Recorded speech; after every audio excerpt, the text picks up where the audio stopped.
Hello everyone, Pat Farabee here.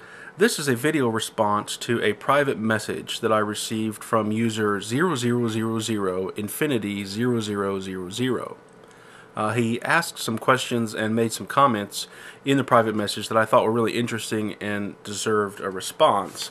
And the message is kind of long, so I'll be reading it here to you, and I'll probably interject some of my own comments in as I'm reading it.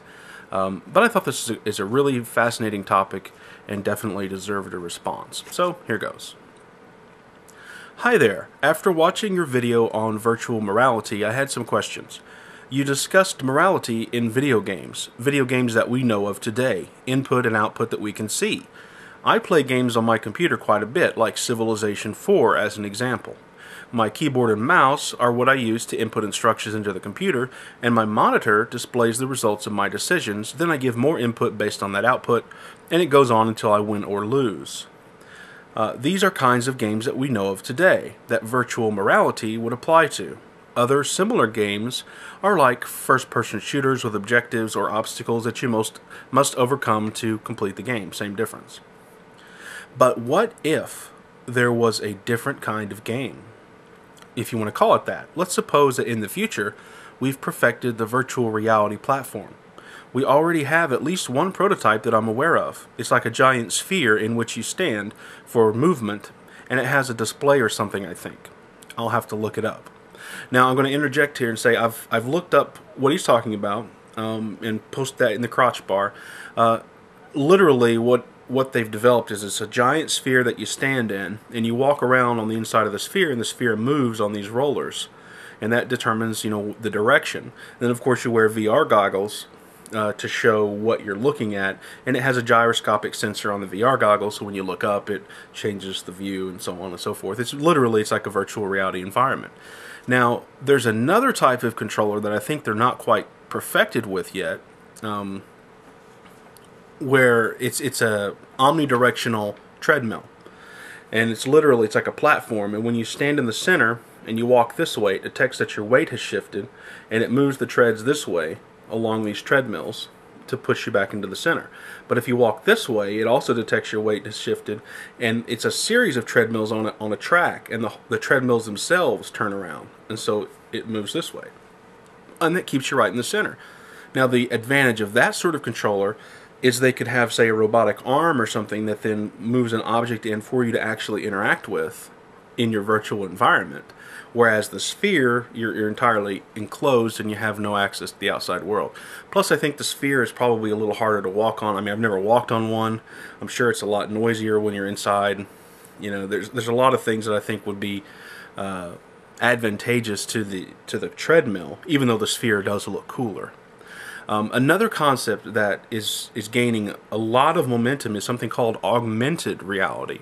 So instead of virtual reality, where you have goggles, you have something that takes a picture of existing reality and then overlays something on top of that. For instance, there are a lot of video games now that are coming out for handheld devices like the iPhone or the iPad as an example.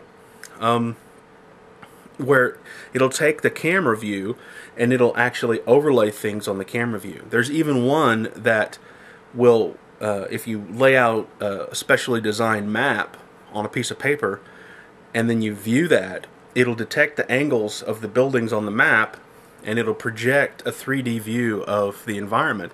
Then you can have a little game down in the little 3D view environment and shift it based on where your camera is. That's pretty cool, and I think that'll probably go a lot farther, a lot faster than virtual reality itself. But anyway, I'm digressing. Let's go back into the meat of the questions here. Suppose we perfect the virtual world to a point that when I boot it up and connect, it's so realistic that I have to have something tell me that it's virtual, like a constant ringing in your ear that you wouldn't normally hear, so that we would know that we're in a virtual world. I'm talking really good virtual reality, so realistic I can bend down and pick up a flower and feel the flower and smell it, and so all of the senses are being stimulated. The food tastes the same, the wind feels the same, sounds the same, etc., like the Matrix, I guess. Not like the games we have today. So, now that you're in this virtual environment and you know that it's virtual, let's add another interesting element.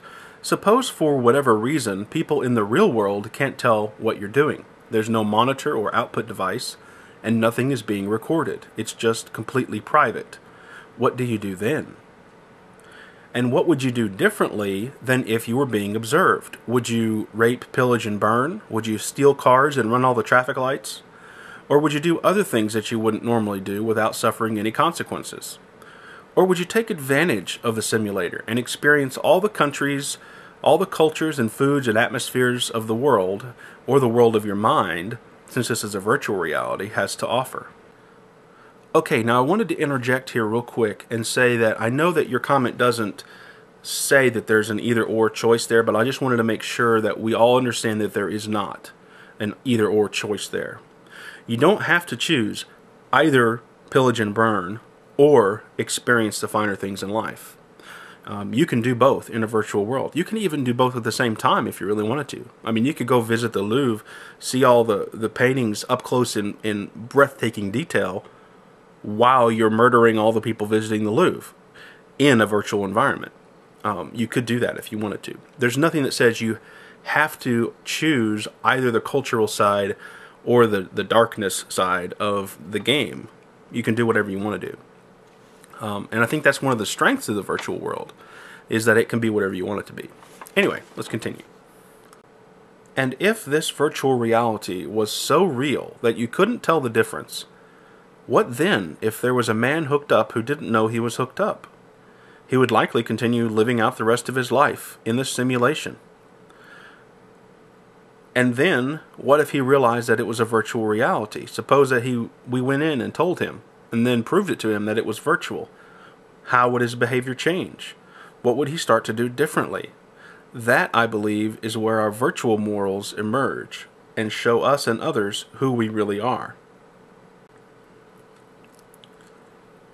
Now he adds a PS here at the bottom.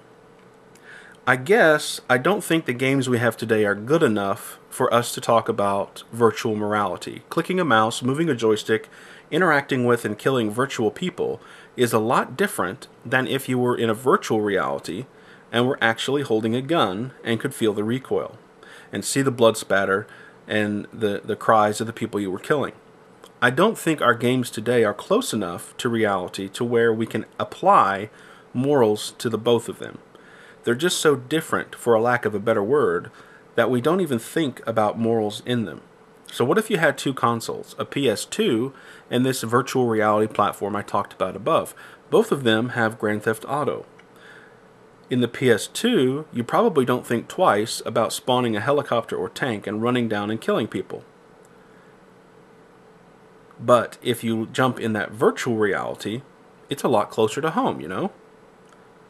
You can hear their screams, and in the virtual reality, it's simulating their reactions, trying to get away from you in a realistic manner. They're doing all the same things that people would do in the real world, except they're not really people. They're controlled by a computer, but still, it's very convincing. I think it would take a very special kind of guy to do something like that in a virtual world that we can do in traditional games that we have today. So, those are his comments. These are very interesting comments. I think the best way to illustrate at least my understanding of what will probably happen in that shift from controlled games to virtual reality games is, let's look backwards. Okay, the first, or one of the first games that came out was Pac-Man. And at the time when Pac-Man came out, there was an outcry of people who were saying that this game was far too violent for the kids of the day to play. You know, you're chasing around, devouring everything, being chased by ghosts who catch you and kill you. You know, this is violence. Today we look back, it's just blips on a screen. But in that day, in that context, it was extremely violent. Now, jump forward about a decade, and you come to a massive leap in visual realness to the game Doom, where you're a person running around with fairly realistic looking weapons, shooting somewhat realistic looking monsters who then melt into pools of goo as you shoot them. Or if you shoot like a a Marine with a rocket launcher, he literally explodes into a pile of goo. Again, what do we see? Massive outcry of how disgusting and violent the video games are. Now, by today's standards, again, you look back at Doom, and it is cartoonish, comical, and ludicrous. And to think that anyone thought even twice about the violence level in it is it's crazy.